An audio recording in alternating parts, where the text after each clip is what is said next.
Bueno, sean todos muy bienvenidos a este nuevo programa de Hagamos Lío. Hoy tenemos un programa muy interesante. Vamos a estar recibiendo a las personas de el ODSA, que bueno, ayer publicaron un nuevo informe, Infancia en Argentina, avances, deudas estructurales y dimensiones postergadas. 2010-2025. Sí, de 2010 a 2025, un periodo muy largo de tiempo. Ahora vamos a estar hablando también un poco como, bueno, que nos cuenten cómo surgió y cómo fue toda esta investigación también por ese periodo de tiempo bastante extenso. Pero bueno, mientras terminamos de acomodar un poco, ¿cómo estás, Sofi? ¿Todo bien? Bien, muy bien. ¿Vos cómo estás? Bien, todo bien. Hoy es el día del libro. Es el día del libro. Uh-huh. Estoy contenta porque subimos una historia y la gente nos fue contestando. Preguntamos cuál fue el libro que marcó sus vidas. Uh-huh. Podemos preguntarles también a los invitados que tengamos hoy. Y es el día del libro. ¿Sabes por qué es el día del libro hoy? ¿Por qué es el día del libro hoy? Hoy se conmemora, digamos, la muerte de Shakespeare, de Cervantes y de Garcilaso de la Vega. Los tres murieron en un 23 de abril. Mirá vos. Shakespeare además nació alrededor del 26 de abril, pero como en ese momento los anotaban un tiempo después, tipo no se sabe bien, pero dicen, bueno, más o menos es el cumpleaños de Shakespeare y justo murió en su cumpleaños. Algo así se dice. Y bueno, y los otros dos escritores también muy, muy reconocidos fallecieron un 23 de abril, así que por eso es como un conjunto de muchos, dijeron, bueno, vamos a hacer que este día sea el día del libro. Así que eso, y bueno, y también habría hoy, si no me equivoco, la Feria del Libro. La Feria del Libro. Acá en Buenos Aires. Así es, sí. Es ya creo que la edición 50, no me acuerdo, ya va bastante. Pero bueno, ¿tenemos alguna respuesta para leer? Tenemos respuestas. Uh-huh. Tenemos El Principito. El Principito. Tenemos un clásico abierto, El Principito. Así que ya te digo. Tenemos alguien que nos puso... A ver, medio segundo, porque no estaba preparada para esto. Pero, a ver, ¿el tuyo, Lu? Un libro que a mí me marcó, no sé, yo podría decir Harry Potter porque fue como la entrada a todo lo que vino después. Ese sería el mío, tipo el primero, digamos. Bueno, acá me pusieron 100 años de soledad, Mujercitas, El mundo de Sofía, El planeta de Naranja Lima, Mi planeta de Naranja Lima. Mi planta, no sé leer, chicos, Mi planta de Naranja Lima. Y bueno, sí, y El Principito. Ok, bárbaro. Estamos para arrancar con... Buenísimo. Acá ya tenemos en el piso a la doctora Yanina Tuñón, que es investigadora del ODSA, a la licenciada Valentina González Sisto y a la licenciada Lucrecia Freige, que bueno, todas ellas estuvieron involucradas, ya sea en la coordinación como en la colaboración de este informe, repito el título, Infancia en Argentina, avances, deudas estructurales y dimensiones postergadas, que como bien hablábamos recién, abarca desde el 2010 hasta el 2025.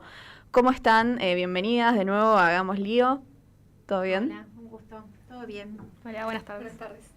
Bueno, primero como les habíamos comentado un poco detrás de cámara, tenemos un montón de preguntas porque la verdad que el informe es súper completo. Primero que nada, felicitaciones porque realmente es un gran trabajo. Para ir arrancando e ir poniéndonos un poco en contexto, ¿cómo surgió esta investigación? ¿Qué les interesaba conocer particularmente con este informe?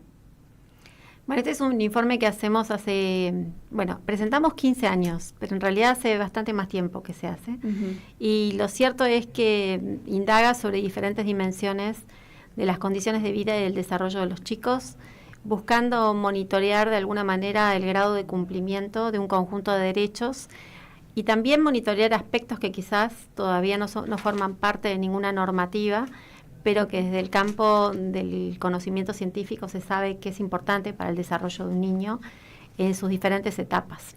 ¿Y cuáles son esos nuevos indicadores que sumaron a la investigación? ¿Y por qué decidieron incorporar esos? Bueno, incorporamos algunos indicadores nuevos del campo, por ejemplo, de la psicología, o que están vinculados a lo que tiene que ver con la construcción de la identidad de los chicos, y aspectos que tienen que ver quizás con el aprendizaje, con el mundo educativo, pero que no son tan estándares, ¿no? Como la escolarización o como el rezago educativo, sino que le preguntamos a los papás en qué medida los chicos aprendían en el colegio. Les preguntamos sobre la posibilidad de hacer amigos o no, si eso podía llegar a ser un problema, si era usual que vieran a sus hijos tristes o ansiosos. Les preguntamos sobre el ausentismo de los docentes o la suspensión de clases. Ese tipo de indicadores son indicadores nuevos, algunos vinculados a la vestimenta, pero no solamente a no poder comprarte vestimenta, sino en qué medida la vestimenta que tenés es parecida, ¿no?, a la de tus amigos o tus compañeros o el grupo de pares al que te gustaría pertenecer, y en qué medida te afecta no poder tenerla. Bueno, son todos indicadores mediatizados por los padres, lo cual tiene también sus limitaciones, pero bueno, como todo estudio, tiene algunas limitaciones, pero tiene grandes ventajas, en el sentido de que podemos ver las relaciones y las correlaciones entre estos indicadores y viejos indicadores que veníamos monitoreando, y que encontramos que efectivamente había vínculos, había asociaciones interesantes. Sí. Un poco en el informe se plantea esta pregunta de la baja de natalidad, como bajó la natalidad en la Argentina, ya eso salió bastante en medios de comunicación, ya se venía hablando bastante. ¿Existe esta posibilidad de que las condiciones de vida sean mejores? Porque se supone que los recursos se reparten entre menos, digámosle, para hacerlo muy sencillo. ¿Qué conclusión sacaron de esto? Bueno, si miramos algunos indicadores, digamos que una hipótesis en este sentido se podría, ¿no?, conjeturar. Por ejemplo, cuando vemos los indicadores de salud, ¿no? Nosotros hace muchos años ya que rastreamos lo que tiene que ver con la cobertura de salud, es decir, niños que únicamente pueden confiar en el sistema público de salud, y vemos que en el último año, si comparamos con 2024, ha aumentado, ¿no?, es justamente la incidencia de cobertura de salud pública entre los niños y niñas, mientras que hay indicadores que tienen que ver más con la consulta odontológica o a médicos en general, que viene con una tendencia a la baja. Entonces ahí sí podríamos, ¿no?, pensar en que esta aparente contradicción más bien tiene que ver con un alivio que viene por el lado de que hay, digamos, más recursos por niño, ¿no? Sí, entonces en general se podría decir que sí. Es una hipótesis que vale, ¿no? Sí. Para ver o para empezar a pensar como en un contexto todavía de tanta dificultad económica, de pisos muy altos, de un montón de indicadores, hay algunos que parecen empezar a dar tregua, digamos. Bien, sí. ¿Querías preguntar? Sí, ya que hablamos de salud, quería saber cuáles son esos desafíos que se plantean al sistema de salud estatal con estos números.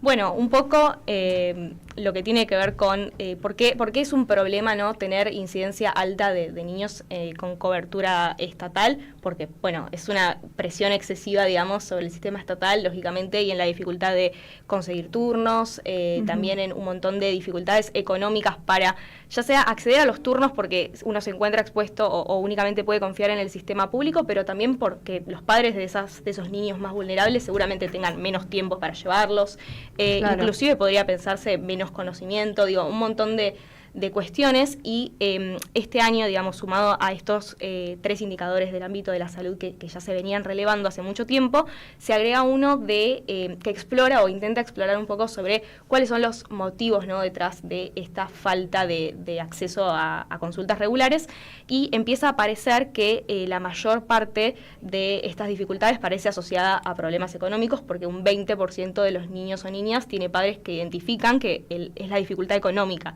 lo que los está deteniendo, ¿no?, de acceder a estos controles puntuales. Sí. Hace un ratito también comentaban el tema de la socialización extraescolar o los vínculos que hay entre los chicos. ¿Quieren contarnos un poco los datos que adquirieron en esa dimensión? Sí, por supuesto. Bueno, también estamos hablando de indicadores que se midieron a lo largo de 15 años. Entonces, dentro de estos tipos de indicadores tenemos varias dimensiones, por ejemplo, lo que tiene que ver las actividades físicas o deportivas, donde un 50% de los chicos no puede acceder a un club o a hacer un deporte de forma extraescolar, y también actividades culturales, por ejemplo, aprender a tocar un instrumento o quizás vinculado a la lectura, que es uno de los indicadores con los índices más altos, porque alrededor de un 80% de los chicos tampoco podía acceder a este tipo de actividades. Sumado a ello, teníamos un elevado número de chicos que no podían festejar el cumpleaños. Eso me llamó mucho la atención y quería saber cómo habían medido eso, qué tenían en cuenta como festejo de cumpleaños. Claro, celebrarlo con sus familias o sus amigos y sobre todo en el último año. Se pregunta a partir del tiempo. En el último año si festejaron el cumpleaños, habían podido hacerlo, y sin dudas muchos reportaban que no fue así, lo cual da cuenta de una dimensión fundamental para la vida de un niño, porque festejar el cumpleaños es una oportunidad para recibir regalos, sí, claro, sentirse integrado, como decíamos, poder dialogar con sus pares, y bueno, gran parte de ello se debe también a cuestiones de recursos, cuestiones económicas. Sí. Y bueno, los nuevos aspectos de la socialización que mencionaba también Yanina, vinculado a la formación de amistades, también a padecer unos síntomas de tristeza o ansiedad, la salud emocional, la salud mental, que afecta alrededor de un 20% de los chicos. Sí, y esos factores de salud mental se deben más, están muy arraigados a esta cuestión de económica, digamos. También hay barreras económicas, y si se duplicaba en los estratos más bajos la incidencia de tener tristeza o ansiedad, pero creemos que es un fenómeno también que quizás no está tan valorado por los padres. Creemos que puede estar subrepresentado porque es muy difícil reconocer que tus hijos pueden tener tristeza o ansiedad. Es muy duro tener esa realidad. Entonces creemos que es un fenómeno que debe tener muchísima más incidencia, y sobre todo a raíz de, bueno, las nuevas también condiciones, por ejemplo, las violencias que ha habido últimamente en las escuelas, las amenazas, el nivel de agresión que hay entre los chicos, que sin dudas conlleva también una afectación en ese nivel, en ese aspecto de la vida emocional. ¿Pudieron indagar un poco en la relación con las redes sociales, por ejemplo? En la salud mental, las redes sociales, ¿cómo influye eso? Bueno, no indagamos estrictamente en una cuestión de redes, pero sí podemos ver el tema de la brecha tecnológica o la brecha digital.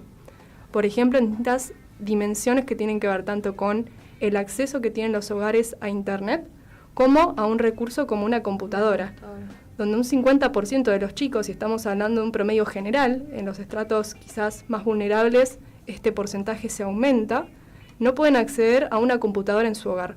Y eso ya te está privando del acceso quizás a redes sociales, a información, que es vital, porque no solo importa leer, también importa estar actualizado en el día a día, y también eso fomenta el debate. Y bueno, y la socialización también. Exactamente, sí, claro. La socialización, la democracia, muchísimos aspectos vinculados a Internet. Y también muy interesante la oferta educativa, que no se suele medir tanto, sobre el tener clases de computación, porque además de acceder a ese recurso es importante saberlo usarlo. Y nuevamente teníamos un porcentaje elevado de chicos que no tenían clases de educación, de computación. Sí. Y también un poco me hace acordar esto que estabas comentando, el poder acceder a Internet, también lo asocié con esto que ustedes también midieron, que es que los chicos podrían estar aprendiendo más. ¿Cómo quieren explicar un poco cómo midieron eso, en qué consiste ese factor? Sí, bueno, como varios de los indicadores que se agregaron tienen que ver con un reporte de los padres, ¿no? Entonces, digamos, estamos viendo un poco lo que les pasa a los niños, también en qué estratos se puede llegar a reconocer esto en mayor medida, y cómo lo ven los padres. Entonces, bueno, lo que vemos es que en este caso también hay brechas, ¿no?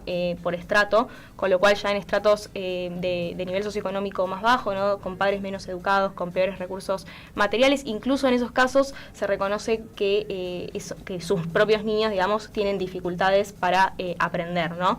Y a su vez también estuvimos evaluando un poco en cuáles son los factores que inciden en este bajo o en esta dificultad de aprendizaje, y lo que vemos es que el factor principal es el del ausentismo docente, que el hecho de niños que se exponen a situaciones de ausentismo frecuente, a interrupciones de clases, a su vez sus padres son los que reportan que tienen también mayores dificultades en el aprendizaje. Y esto es muy preocupante, ¿no? Si pensamos que en general las escuelas estatales son las que tienen mayor incidencia de ausentismo escolar, porque es como que se están reforzando las desigualdades, ¿no? En general, chicos con más dificultades económicas o cuyas familias tienen mayores dificultades económicas van a estas escuelas que a su vez tienen o que presentan una brecha muy marcada también con las escuelas privadas, ¿no? Y que al enfrentarse a estas trayectorias educativas más fragmentadas, si se quiere, después también repercute negativamente en las posibilidades que tienen, las oportunidades que tienen de aprender. Y eso es de lo más duro, ¿no? Cuando vemos como la brecha de oportunidades entre chicos y chicas con algo tan importante como la educación. Sí, es verdad. Y ayer mencionaron en la presentación, una de sus entrevistadas dijo que lo importante que es que se cuide a los docentes para que puedan cuidar a los chicos, y es como ahí también donde se puede ver la brecha. Si bien el estudio no trata ese tema, es una de las causas por las que se puede generar el ausentismo y bueno, y trabajar en eso, ¿no? Yo quería saber respecto a esto de no poder aprender como sería ideal en la escuela. Ustedes realizaron un modelo multidimensional de distintas causas que pueden ser. ¿Nos quieren contar como una por una cuáles fueron las variables que tuvieron en cuenta? Sí, bueno, un poco habíamos probado primero con cuestiones de nivel socioeconómico, ¿no? Esto que digo es un indicador que lo que relieva básicamente es qué recursos educativos hay en el hogar en términos de los padres, que es algo muy importante, ¿no? Como determinante también de las capacidades que pueden adquirir los hijos, ¿no? Está muy probado que influye muchísimo en la alfabetización, en todo el circuito de aprendizaje de los hijos, y después varias cuestiones que tienen que ver con lo emocional, con estos indicadores que mencionamos, ¿no? Sobre si sienten tristeza o ansiedad, si pueden tener, si tienen amigos, si pueden mantener amistades, y luego con cuestiones que hacen o que tienen que ver con las características de las instituciones educativas a las que van. Y algo interesante es que cuando uno primero, digamos, prueba o establece ciertas relaciones, aparecen relaciones esperadas en términos de que a peor nivel socioeconómico baja la posibilidad de aprender bien, pero que cuando uno, digamos, agrega nuevas variables, ¿no? Pensándolo metodológicamente, pero cuando uno suma más determinantes, como los factores emocionales o las características institucionales, estas diferencias por estrato desaparecen. Lo cual nos habla un poco de que lo que está sucediendo es que estas características difíciles emocionales y que tienen que ver con lo institucional o con lo educativo, en realidad se concentran más en aquellos sectores con mayores vulnerabilidades socioeconómicas. Entonces operan un poco a través de ellos. Claro, sí. Es bastante importante entender algo que es que aun cuando se tiene muy bajo nivel socioeducativo, como son los padres de los niños más pobres de la Argentina, ellos están reconociendo que sus hijos aprenden poco en la escuela. Y eso es muy significativo, porque uno podría pensar, bueno, si tengo poco capital socioeducativo, también tengo más limitaciones para reconocer esos problemas. Claro. Entonces, si ellos los están reconociendo, muy probablemente los están subestimando. Pero la problemática es tan grave que una parte importante de ellos puede registrar que sus hijos aprenden poco. Sí, totalmente. ¿Les parece si vamos a una tanda cortita? Así seguimos con el próximo bloque y seguimos hablando un poco más de este informe. Ya volvemos.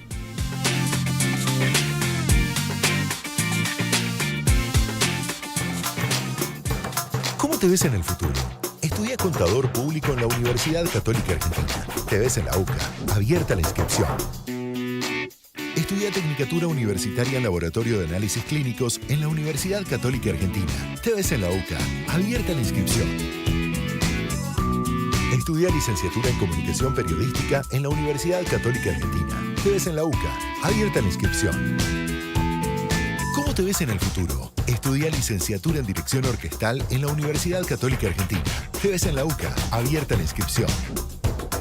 La Universidad Católica Argentina te espera en sus 4 sedes del país con más de 70 carreras de grado y más de 600 posgrados. Abierta la inscripción. uca.edu.ar. Te ves en la UCA.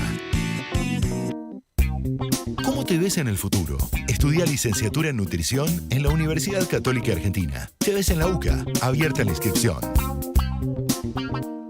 ¿Cómo te ves en el futuro? Estudia licenciatura en marketing en la Universidad Católica Argentina. Te ves en la UCA. Abierta la inscripción. ¿Cómo te ves en el futuro? Estudia licenciatura en piano en la Universidad Católica Argentina. Te ves en la UCA. Abierta la inscripción. ¿Cómo te ves en el futuro? Estudia profesorado superior en la Universidad Católica Argentina. Te ves en la UCA. Abierta la inscripción. La Universidad Católica Argentina te espera en sus 4 sedes del país con más de 70 carreras de grado y más de 600 posgrados. Abierta la inscripción. uca.edu.ar. Te ves en la UCA. Visítanos en radiofónicosenvivo.uca.edu.ar. Búscanos en todas las redes como Radiofónicos en Vivo. Radiofónicos en Vivo, una radio igual a vos.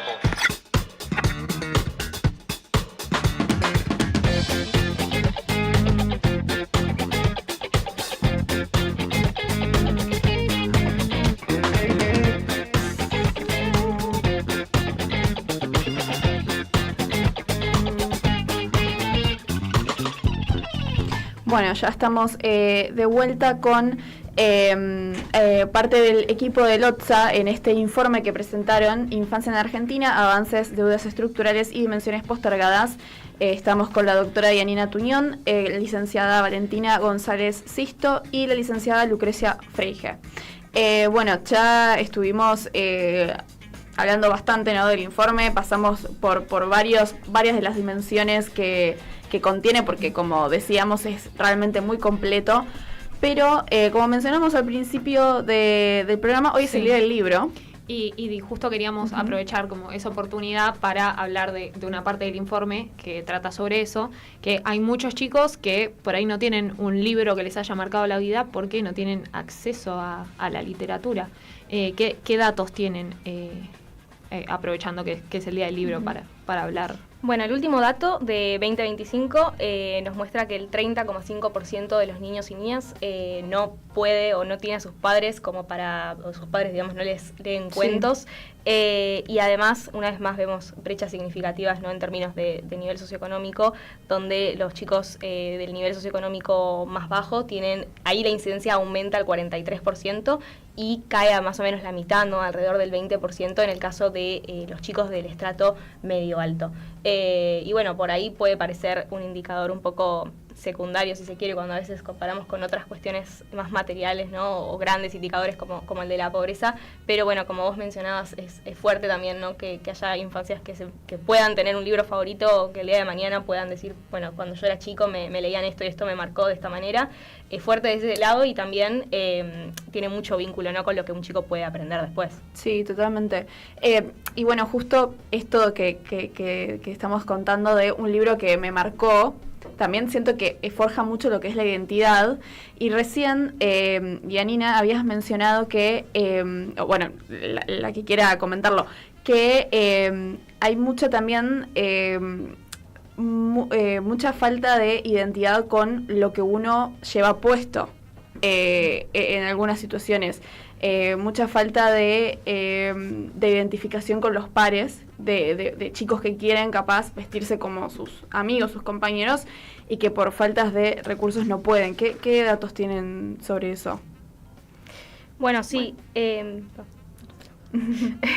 Bueno, un indicador también bastante particular e interesante es el de vestimenta distinta a sus pares, ¿no? O sea, sí, padres que reconocen que sus hijos se visten distinto a sus pares por motivos económicos, que alcanza al 12,3% de la infancia argentina. También, de nuevo, ¿no?, como uno espera, como aparece la cuestión económica en este caso explícita, aumenta muchísimo la incidencia en los estratos más altos. Digamos que en los estratos medios altos casi no existe o digamos es mucho menos significativa, alcanzando el 4,2% de estos grupos y sube a casi el 30% en los estratos más bajos. Y dentro de este 12,3% a más o menos la mitad es que le afecta, ¿no? Y sí, de vuelta, creo que son todos indicadores que son bastante particulares, bastante novedosos, sí, pero sí, que nos hablan un montón sobre la calidad de vida de los niños, más allá de lo que tenemos en el día a día. Uh-huh. Sí, está muy bueno que se puedan fijar en esos detalles. Es interesante que piensen, seguramente muchos de los que escuchan esta radio son chicos de clases medias profesionales. Y seguramente el indicador de comportamiento lector de textos impresos o la vestimenta son aspectos que tienen que ver con la identidad con tus pares, ¿no? Claro. Porque comparten en una etapa las lecturas o los autores, o también comparten estilos de vestimenta, ¿no? Que hacen a tu propia identidad, a la pertenencia a un grupo. Bueno, imaginar qué pasaría si no pudiesen, ¿no? Si no pudiesen compartir esos aspectos de la cultura que tienen en común.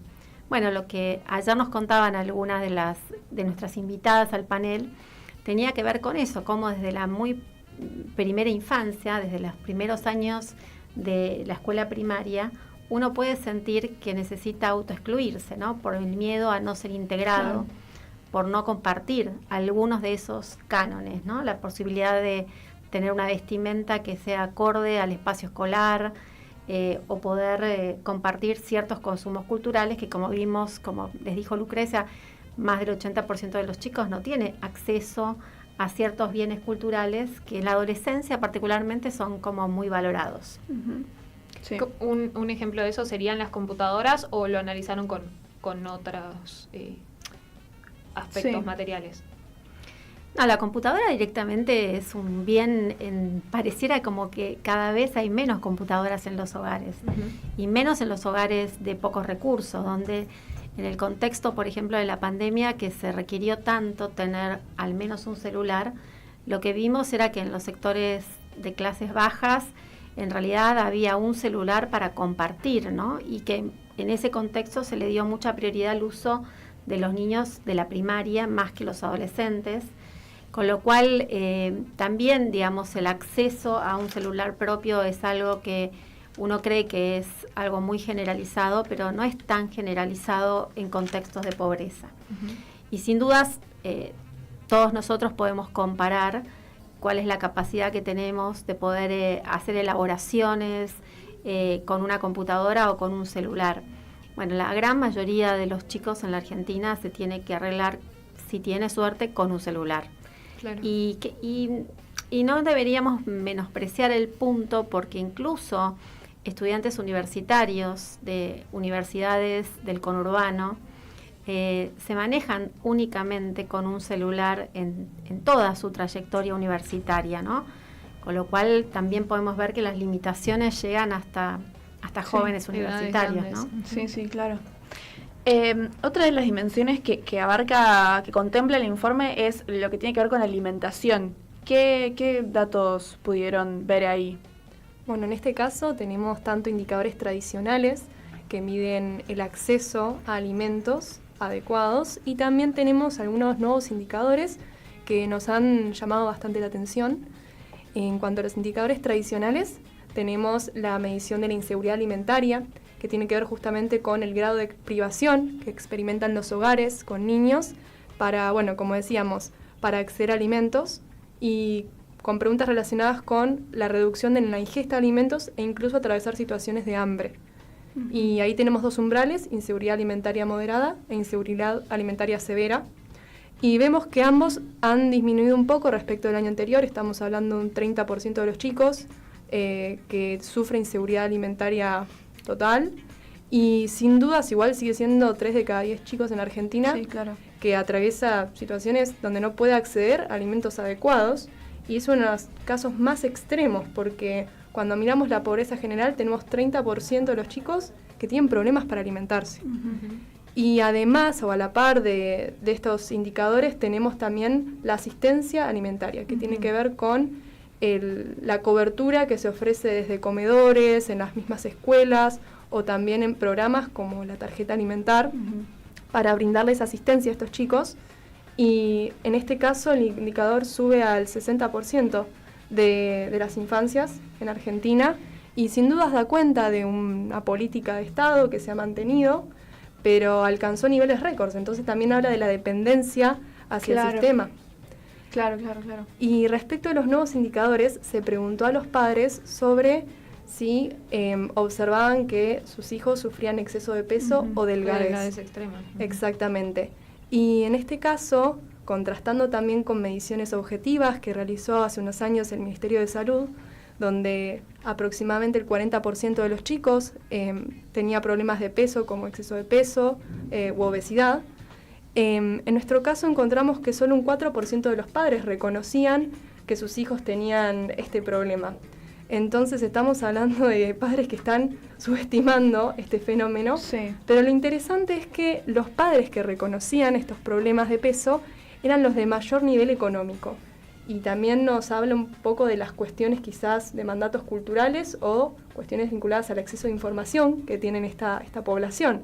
En cambio, aquellos que reconocían la delgadez como problema aumentaba a medida que disminuía el nivel socioeconómico de los hogares. Es decir, aquellos hogares con más privaciones y más vulnerables podían reconocer la delgadez como un problema.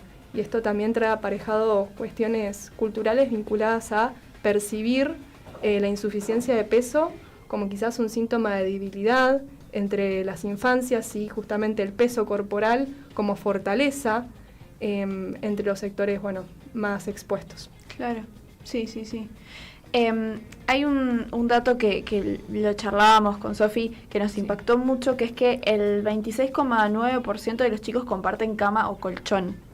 ¿Cómo son las estadísticas, los datos que pudieron conseguir en cuanto a las condiciones de vida más propias con lo que sería el hábitat? Bueno, de nuevo estamos hablando de indicadores que se midieron a lo largo de 15 años. Sí. Y que si bien se observan algunas mejoras y avances graduales en los últimos años, también mantenemos déficits persistentes, sobre todo ha habido un aumento ligero en las condiciones de hacinamiento o este indicador que mencionaban tan particular como compartir cama o colchón, que en realidad denota también un riesgo, por ejemplo, cuando estamos hablando de la presencia de bebés, que pueden quizás el riesgo, por ejemplo, de aplastarlos, Sí, claro. o también interrupciones en el sueño de los niños. O sea, es un indicador que da cuenta también de interrupciones en otros aspectos de la vida. Y en el caso del hacinamiento, también llegaba alrededor de un 20% de los chicos que tenían que compartir su habitación con los demás miembros de la familia, lo cual priva quizás a esos adolescentes o esos niños de tener justamente privacidad Claro. o poder concentrarse en el momento de leer un libro, de poder estudiar. Entonces, como resaltamos también a lo largo del informe, son dimensiones que se van superponiendo. Sí. Veo como que todo está como atravesado un poco por el compartir y como el exceso de compartir como muchas veces juega en contra, y por otro lado se contrasta con la falta de compartir por ahí con pares, como que por ahí es mucho compartir dentro de un mismo hogar, tanto las cosas materiales como por ahí el tiempo, la comida, como que todo se tiene que dividir. Y después, cuando se va a un espacio un poco más grande, es más difícil el que puedan encontrarse dentro de un grupo más grande. Hay una relación entre... Lo que pasa es que hay un punto que es que el hacinamiento o el compartir cama y colchón a veces es algo forzado, ¿no? Uh-huh. Es decir, cuando pensamos justamente en el indicador de compartir cama y colchón, pensemos que en los estratos altos también se comparte cama y colchón, ¿no? El colecho, sobre todo con los bebés. El colecho con los bebés o con los niños pequeños. En los sectores medios profesionales también es algo habitual, pero no porque no se tenga cama colchón para el niño, sino porque se elige ese colecho por diferentes motivos. Pero en el caso de los sectores más vulnerables, el colecho es algo forzado, es algo que no se elige, que no hay opción, ¿no? Porque no hay otra cama u otro colchón, ni hay espacio para que ese niño pueda dormir de manera independiente. Y ese colecho forzado en esos sectores sociales se extiende mucho más de la cuenta, ¿no? Digamos, no es que es solamente durante la etapa de bebé o la primera infancia, sino que se da el colecho entre niños grandes, con hermanos pequeños, entre diferentes sexos, o se da el colecho incluso con los padres, ¿no? Justamente ayer las colegas del Hogar de Cristo o de la organización ¿cómo se Volando llama? Alto. Volando Alto de Concordia, el lugar más pobre de la Argentina. Bueno, contaban, ¿no?, cómo los niños tienen que compartir el mismo espacio con sus papás, cómo tienen que ser testigos de las relaciones sexuales de sus padres, claro. cómo eso produce situaciones de muchísima promiscuidad, cómo esos niños se inician muy tempranamente en muy aspectos expuestos que tienen que ver con la sexualidad, aun cuando no necesariamente se ejerza abuso sexual sobre ellos, ¿no? Pero estar en un mismo espacio con adultos que están teniendo relaciones sexuales, sin lugar a dudas, es algo que no es lo más adecuado para esa edad, y ellos lo tienen que experimentar de modo muy temprano por una cuestión forzada. Sí, por supuesto. Sí, es bastante como similar a lo que decía ella de la falta de privacidad, también se ve como reflejado en esos datos. Puede que tenga relación también con otra parte del estudio que hablaba más de la salud, y puede ser como de la salud sexual y la información y el acceso que se tiene a eso, si desde chicos están expuestos a ese tipo de actos. Bueno, también hay mucho abuso sexual intrafamiliar, ¿no? Y hay aspectos que son propios de ciertas culturas que llevan a que los chicos se inicien tempranamente con miembros de su propia familia, y esto ocurre de manera mayoritaria en condiciones de mucha marginalidad, lo cual también expone a los chicos a un conjunto de experiencias muy adversas en su infancia que son muy difíciles de poder reparar en el curso de vida, ¿no? Con lo cual muchas de las cuestiones que ocurren quizás en la adolescencia tienen su explicación en estas experiencias de adversidad en la primera infancia. Sí.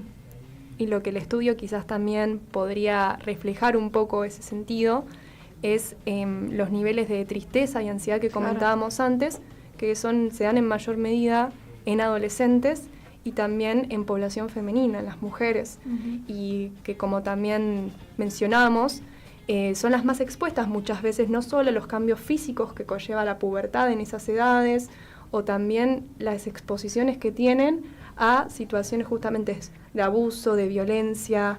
Entonces, a esa edad creo que todo impacta mucho más, y sobre todo podemos ver este reflejo en poblaciones adolescentes. Sí, totalmente. Bueno, chicas, muchísimas gracias por haber venido, por haber conversado con nosotras. Tenemos que ir cerrando. No sé si tienen algunas conclusiones, algunos datos finales que quieran compartir sobre el informe, o bueno, por nuestra parte. No, la realidad es que el informe es un informe que da cuenta de qué ha ocurrido en los últimos 15 años, y lo que muestra es que hemos avanzado en muchos indicadores, pero muy poquito, muy paulatinamente, ¿no? Y muy progresivamente, con desigualdades que en general son o estables o se han incrementado.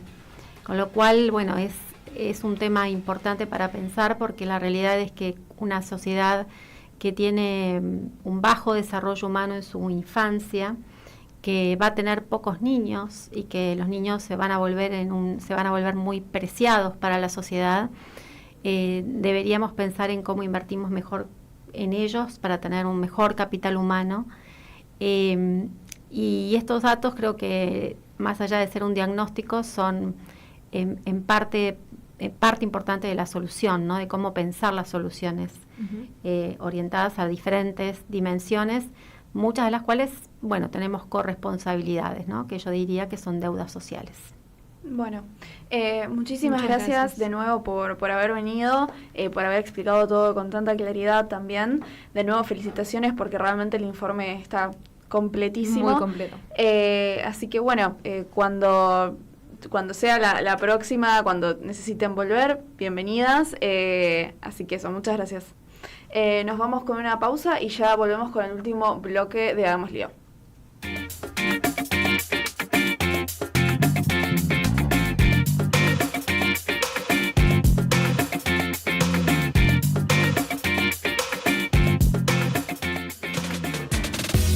¿Cómo te ves en el futuro? La Universidad Católica Argentina te presenta la nueva licenciatura en diseño. Te ves en la UCA. Abierta la inscripción. ¿Cómo te ves en el futuro? Estudia en la Universidad Católica Argentina licenciatura en Gestión de Negocios Digitales. Te ves en la UCA. Abierta la inscripción. ¿Cómo te ves en el futuro? Estudia en la Universidad Católica Argentina, licenciatura en Economía Empresarial. Te ves en la UCA. Abierta la inscripción. La Universidad Católica Argentina te espera en sus 4 sedes del país con más de 70 carreras de grado y más de 600 posgrados. Abierta la inscripción. uca.edu.ar. Te ves en la UCA. ¿Cómo te ves en el futuro? Estudia licenciatura en Economía en la Universidad Católica Argentina. Te ves en la UCA. Abierta la inscripción. ¿Cómo te ves en el futuro? Estudia licenciatura en Fonoaudiología en la Universidad Católica Argentina. Te ves en la UCA. Abierta la inscripción. ¿Cómo te ves en el futuro? Estudia Tecnicatura Universitaria en Hemoterapia e Inmunohematología en la Universidad Católica Argentina. ¿Cómo te ves en el futuro? Estudia Ingeniería en Alimentos en la Universidad Católica Argentina. Te ves en la UCA. Abierta la inscripción. La Universidad Católica Argentina te espera en sus 4 sedes del país con más de 70 carreras de grado y más de 600 posgrados. Abierta la inscripción. uca.edu.ar. Te ves en la UCA.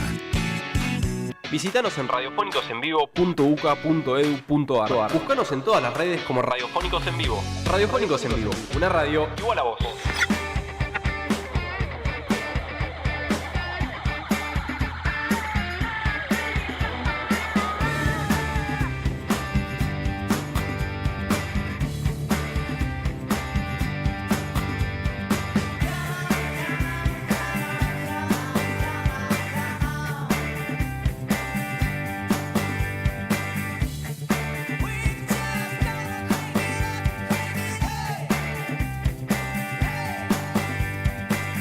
Bueno, ahora sí, ya estamos de vuelta con el último bloque. Muy interesante el informe de Lotsa. Para las personas que lo quieran leer completo, lo pueden encontrar en la página de la UCA. Ahí está subido en lo que es noticias. Y bueno, eso, la verdad que muy bueno, muy completo, muy clara también la explicación de ellas.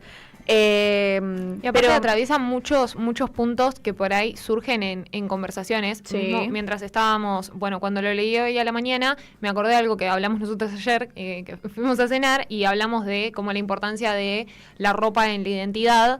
Y como, claro, hay gente que no tiene acceso a poder elegir desde chico su identidad porque no puede elegir qué cosas le gustan porque no tiene acceso a conocer qué cosas le pueden gustar. Y es como, no sé, me impresiona. Claro, e incluso de alguna, por ejemplo, uno capaz podría no tener acceso a usar la ropa que quiera, pero por ejemplo podría conocer más a través de el acceso a internet. Claro. Pero eso también está faltando, entonces es totalmente lo que decís. Hay muy pocas... El abanico de opciones para conocerse uno mismo, para empezar a forjar una identidad. Poder también desde, por ahí no desde el acceso, pero sí desde la imaginación. Claro. Imaginarse quiénes les gustaría ser, también con la falta de libros y la falta de otro tipo de acceso a la socialización, o tener hobbies o lo que sea, también como que te restringe en tu posibilidad de formar tu identidad desde chico, que igual, obvio, es algo que se va dando, pero este estudio también incluía adolescentes. Sí. Entonces, no es solo pensar, es un niño de 5 años que no sabe algo sobre su propia identidad, sino por ahí chicos que tienen 17 años y que no tienen acceso para poder encontrarlo. Totalmente. ¿No? Pero bueno, ahora vamos a tener esta columna que también nos gusta mucho, que es Hagamos Terapia, con nuestra psicóloga de confianza, que es Micaela Romano. Nos dicen que Mica ya está conectada. ¿Nos escuchás, Mica? Buenas, ¿cómo están? Sí. Todo muy bien, ¿y vos? Muy bien, gracias. Bueno, Mica, hoy teníamos esta idea de hablar de lo que es la comunicación y los vínculos. Vos actualmente en el consultorio, en tu día a día como psicóloga, ¿cómo ves esta situación, la comunicación y los vínculos? ¿Cómo la ves actualmente?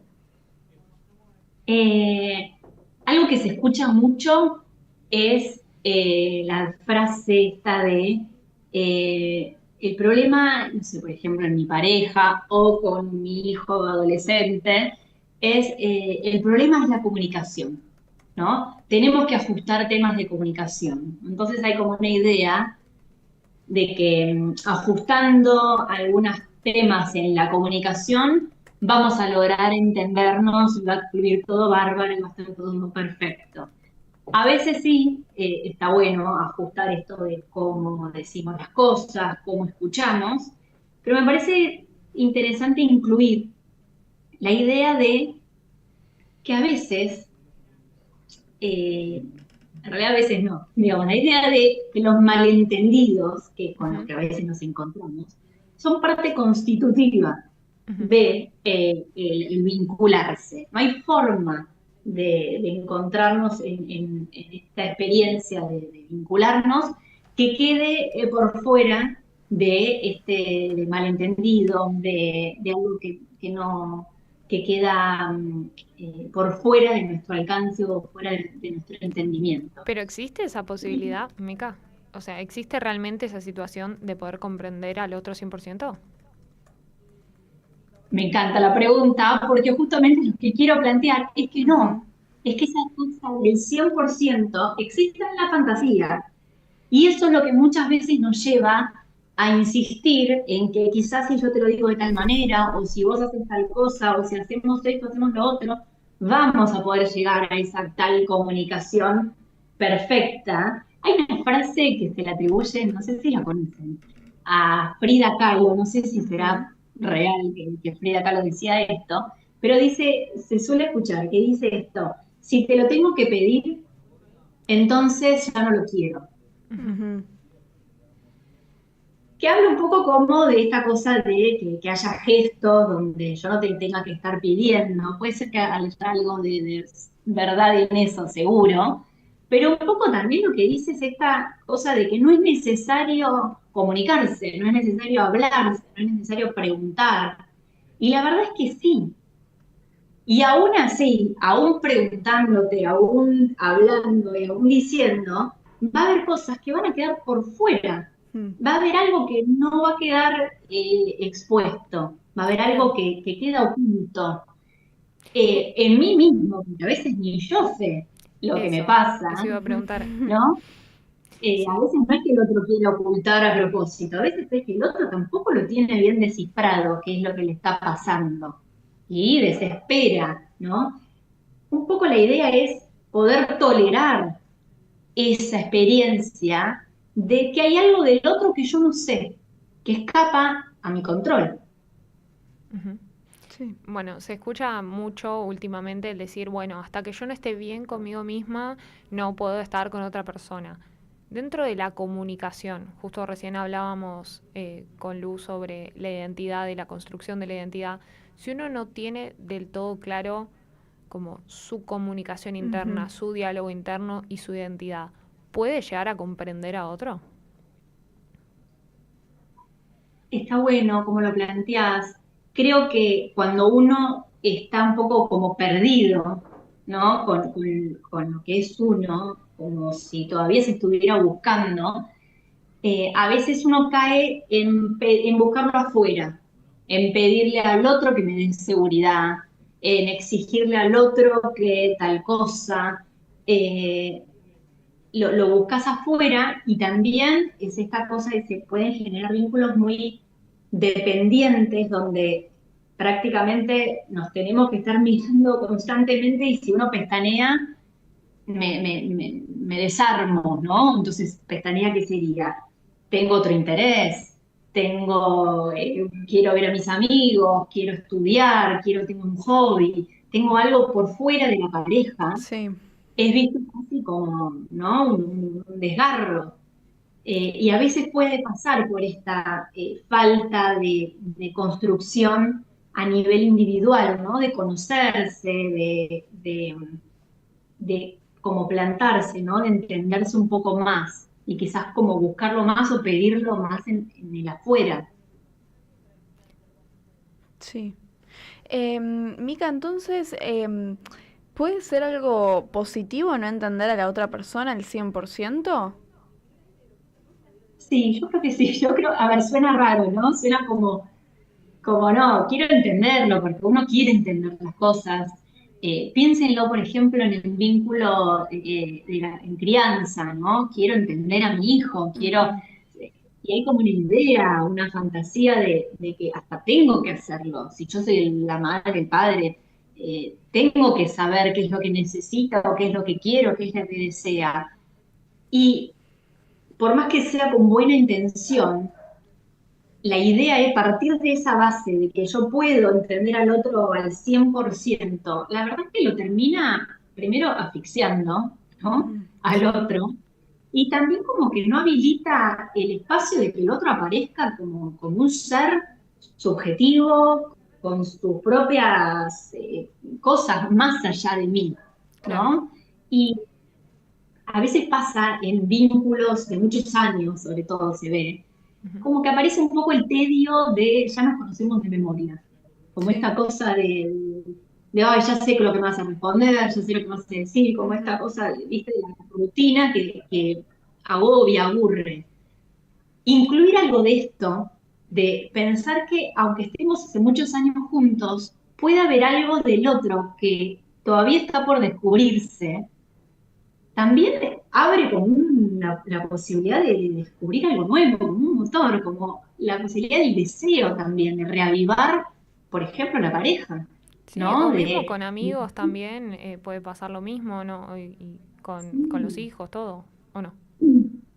Y a veces en vínculos de amistad hay como una exigencia que quizás en otro vínculo no se ve tanto, de que el amigo te tiene que conocer, porque si realmente es tu mejor amigo, te tiene que conocer, Claro. pero tiene que saber, o esto de mi amigo sabe todo, o yo le cuento todo. Mm. Bueno, incluyamos también en ese todo, que es hermoso obviamente contar con un vínculo así, pero incluyamos esto de la parte que no, la parte que no se llega a saber del todo, o incluso en las palabras. Fíjense que cuando uno habla, yo tengo una idea de lo que quiero decir. En cuanto la empiezo a decir, me doy cuenta que hay cosas que quedaron en el camino, que quizás las quiero expresar de una manera y siento que quedan cortas o me paso, digamos. Incluso la palabra no es del todo Fiable. unívoca, Ujú. que puede, cada uno la puede entender de otras maneras. Y la oportunidad es de no perdernos oportunidad de preguntar, de abrir el diálogo, de realmente no dar por sentado que ya te conozco o ya lo sé, sino realmente estar a la expectativa de salir al encuentro del otro. Y Obviamente, no, digo, con todo el riesgo que eso implica. ujú. ¿Puede existir una sobrecomunicación en un vínculo? A ver, lo podemos pensar, ¿no? ¿Qué sería sobre como que estemos hablando mucho, como que Sí, o le damos estar mucha... contando todo el tiempo y que Mm. a veces por ahí se pierda un poco eso, lo que decías vos, de encontrar en el otro Sí. algo que tal vez no esperamos Ujú. y el compartir. Muchas veces eso puede pasar por las redes, que ya Sí. sabes un poco todo de la otra persona porque está Ujú. todo el día que te manda un WhatsApp diciendo, ay, me estoy duchando, después, ay, estoy comiendo ravioles, y después cuando te ves cara a cara ya no tenés que contarte porque o justamente ¿Cuál? gente, amigas que se juntan una vez por mes y se empiezan a como updatear, que sería actualizar Claro. las cosas del día a día y no hay profundidad. Tal cual. Como una necesidad puede haber, ¿no? Con el tema este de la exposición y de que tengo que contar, ¿no?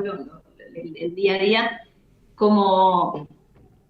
Y además como pensando que ya contaste todo, de que no hay nada Ujú. más, ¿no? Esto de la idea de incluir una profundidad. De que esto de para qué le voy a preguntar si ya vi todo, ¿no? Alguien diría, no le voy a mandar un mensaje de cómo está si ya vi las Claro. historias que pone, lo Sí. que comió, lo que hizo. Eh, y bueno, pero en realidad es una parte esa, ¿no? Puede ser que mostró la foto que empezó cerámica, pero no sabemos qué le pasó, Claro. cómo se sintió, si dejó y no hay foto de eso. Sí, Mica, justo en relación a eso y ya un poco capaz para ir cerrando, ¿cómo influyen las redes y también la inteligencia artificial en la forma en la que tenemos para comunicarnos? Eh, yo creo que a veces el uso, por ejemplo, del chat GPT, que está ahí al pie del cañón en toda hora. Vos le preguntás a las 3, si te ocurre una pregunta a las 3 de la mañana, vos le preguntás y te responde encima muy amorosamente y enseguida tiene algo para decir. Vieron que no es que en un momento te dice, o por lo menos a mí nunca me pasó, te decía, la verdad, no sé. No, siempre algo te va a decir. Y me parece que abona un poco la fantasía esta de que existe entendimiento medio perfecto, o esto de que Claro, no se existe puede medir algo. con la misma vara una relación humana que una relación con un robot. Sin embargo, lo que nos pasa a nosotros con esta inteligencia que no es humana, lo nuestro es muy humano. Yo me encuentro, ¿no? Cuando uno dice, no sé, vas a buscarlo, y esa búsqueda es muy humana, no es artificial lo que te pasa a vos, ¿no? Pienso también que pueda pasar hasta, no sé, en una terapia, la idea de que el terapeuta me tiene que conocer y cómo no va a saber tal cosa, o cómo no va, como que también existe, y dar una solución ¿no? rápido por la automatización Sí. a la que estamos acostumbrados. Sí. Esto abre muchas puertas Sí. para seguir hablando, pero no tenemos No tenemos mucho hoy. tiempo. Mica, como siempre, muchísimas gracias. Muy interesante todos los debates que siempre se terminan armando en esta columna de Damos Terapia.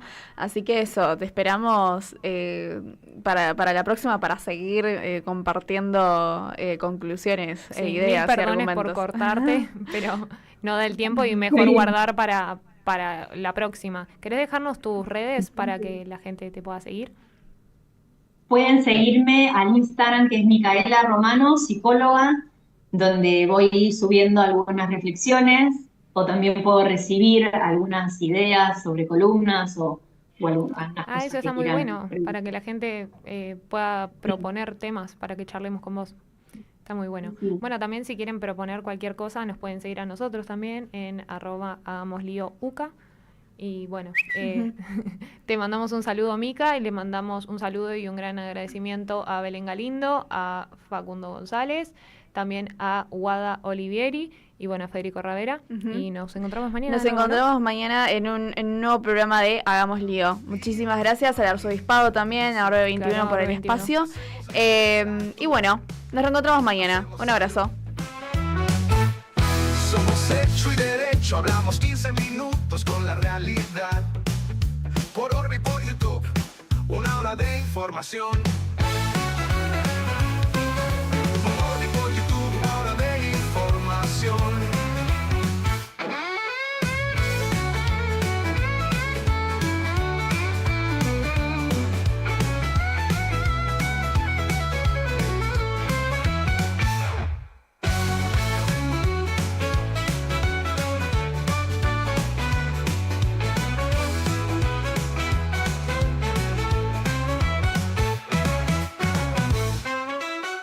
Somos Hagamos Lío, actualidad, diversión. Hacemos literatura, hacemos salud. Somos hecho y derecho, hablamos 15 minutos con la realidad.